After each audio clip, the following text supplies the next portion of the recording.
Once upon a time, long before the days of farming and civilization, there were people who lived in harmony with nature.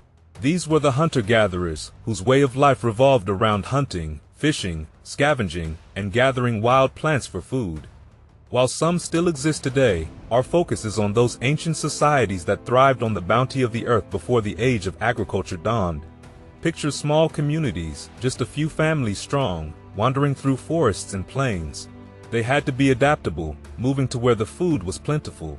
Men took on the role of hunting, while women expertly foraged for plants and other edibles. But here's the thing, not all hunter-gatherer groups were the same. Each adapted differently to their environment, evolving unique tools and strategies for survival. As time passed, these tools became more specialized, allowing them to exploit their surroundings even better. Now, let's talk about the backdrop of this ancient tale, the Ice Age. This was a time of immense glaciers and harsh climates, spanning millions of years. Within this icy epoch lies the Paleolithic Age, the age of stone tools. The Paleolithic is split into three parts, the early, middle, and late periods. Each marked a stage in our ancestors' journey, from crude stone tools to more sophisticated ones. It's mind-boggling to think that despite our modern technology, the Paleolithic makes up the majority of human history. As our story unfolds, we journey back to the dawn of humanity, deep within the heart of Africa. It is here, amidst the vast savannas and lush forests, that our earliest ancestors, the Homo genus, first emerged. These ancient lands provided ample opportunities for sustenance, as evidenced by archaeological sites like Swartkrans Cave in Sterkfontein in southern Africa, and Lake Turkana in Kenya, where signs of human habitation date back millions of years. The lives of these early hunter-gatherers were intricately intertwined with the environment. From the fertile plains of Africa to the rugged landscapes of Eurasia, they roamed, relying on the land for their survival. The abundance of food determined their way of life, settle in one place or move on in search of greener pastures. But survival wasn't easy. Nature could be harsh and unforgiving, with droughts, storms, and formidable predators posing constant threats. Yet, these early humans weren't alone. They banded together in tight-knit groups, families supporting each other through the trials of life in the wild. As time passed, our ancestors ventured beyond the borders of Africa, spreading across Eurasia and beyond. Bands of Homo erectus were among the first pioneers, exploring new lands nearly 2 million years ago. From China to Indonesia, they forged paths through unknown territories, adapting to diverse environments along the way. Europe, with its rugged terrain and towering mountains, proved a formidable challenge. It wasn't until around 700,000 years ago that daring travelers, likely Homo heidelbergensis, braved the journey, eventually giving rise to Neanderthals and other human species. By the end of the Middle Paleolithic, our ancestors had conquered almost the entirety of the Old World, from the steppes of Siberia to the plains of Australia. They were masters of adaptation, thriving in environments that ranged from frozen tundras to sweltering deserts. Today, genetic studies offer glimpses into the past, revealing the quiet rhythms of life during the Pleistocene. Estimates suggest that our ancient ancestors numbered around 500,000 individuals, scattered across vast expanses of land. As our ancestors roamed the earth, they sought shelter from the elements, carving out homes amidst the rugged landscapes they called home. In the early days, natural shelters were their refuge. Overhanging cliffs provided protection from wind and rain, while caves offered cozy havens near the entrance where daylight streamed in. But life wasn't always easy. Some groups braved the open sights, exposed to the elements, as they honed their survival skills. As time went on, our ancestors grew more organized.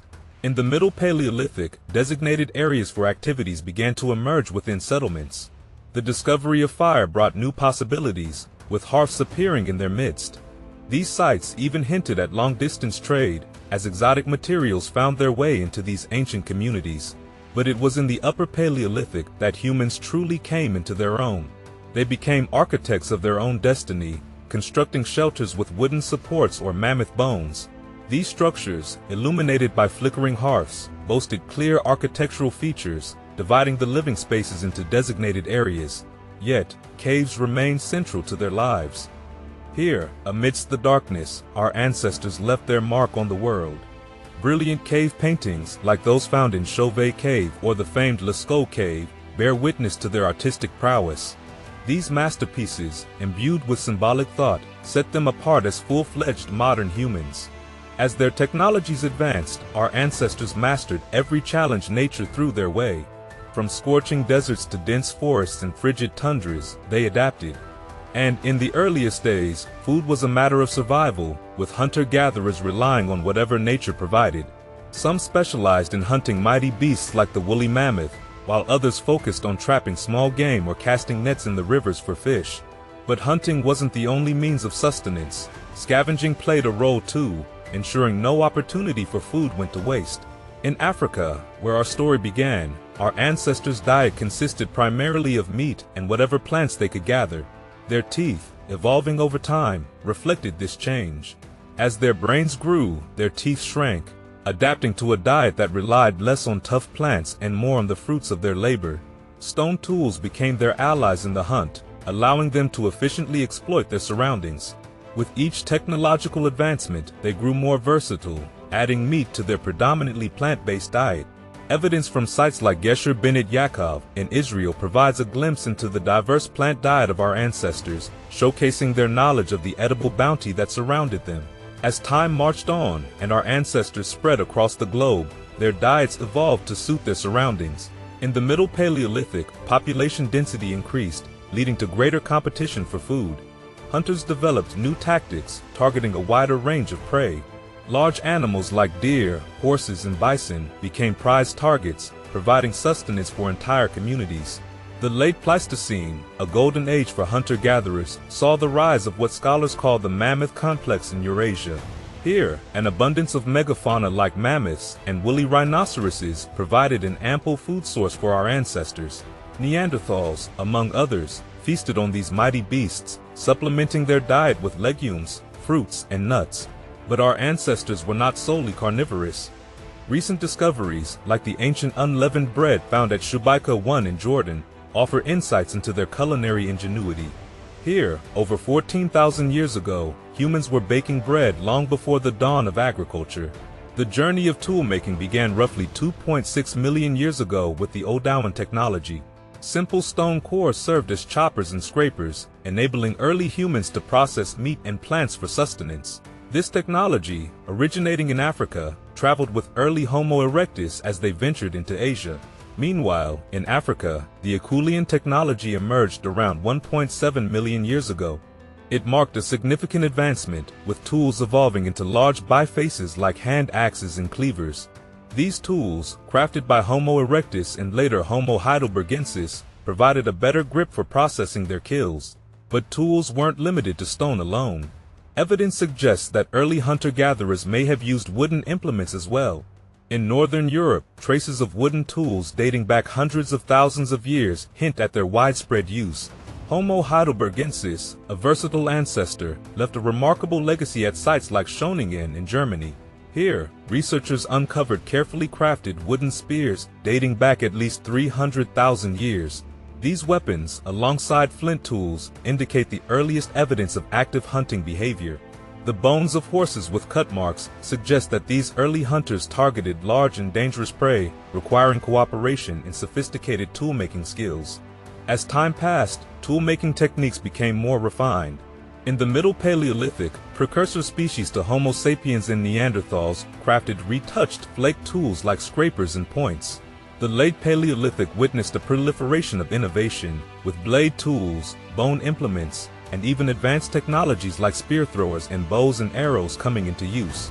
Across the globe, variability in stone industries reflected increasing innovation and the emergence of distinct regional cultures. And, in the beginning, fire served as protection and a source of warmth, enabling early humans to brave the darkness and fend off predators. Evidence of its use, dating back to sites around Lake Turkana, suggests that our ancestors may have initially relied on natural fires, harnessing the aftermath of forest fires or lightning strikes. But as time passed, our ancestors became adept at creating and maintaining fire. By 400,000 years ago, hearths appeared in caves across Africa, the Middle East, and Europe, marking the deliberate use of fire by hunter-gatherer bands. Fire became an integral part of their lifestyle, offering not just protection and warmth but also a means of cooking. Cooking was a game changer. It softened food, making it easier to chew and digest. With cooked meals, our ancestors could develop smaller teeth and more efficient digestive systems, freeing up energy for other endeavors. And as their brains grew larger, fueled by the nutrients of cooked food, humans became more innovative, developing better hunting strategies and tools.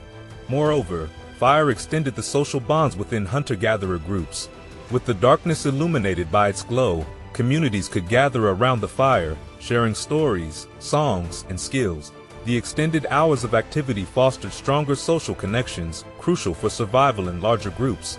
This social aspect of prehistoric life laid the foundation for complex social networks, where cooperation and exchange were essential. Groups like those at Schoningen, successful in their hunts, likely shared their bounty with neighboring bands, fostering goodwill and cooperation. Language, too, played a vital role in these societies. While its origins are debated, it undoubtedly emerged within the context of hunter-gatherer life. From simple communication to elaborate language systems, early humans used language to coordinate hunts, share knowledge, and strengthen social bonds. The diversity of Homo species mentioned earlier underscores the complexity of hunter-gatherer societies. Each species had its unique strengths and social structures, yet they all shared in the journey of human evolution. And while most eventually transitioned to agriculture, some hunter-gatherer societies persist to this day, a testament to the resilience of our ancient way of life.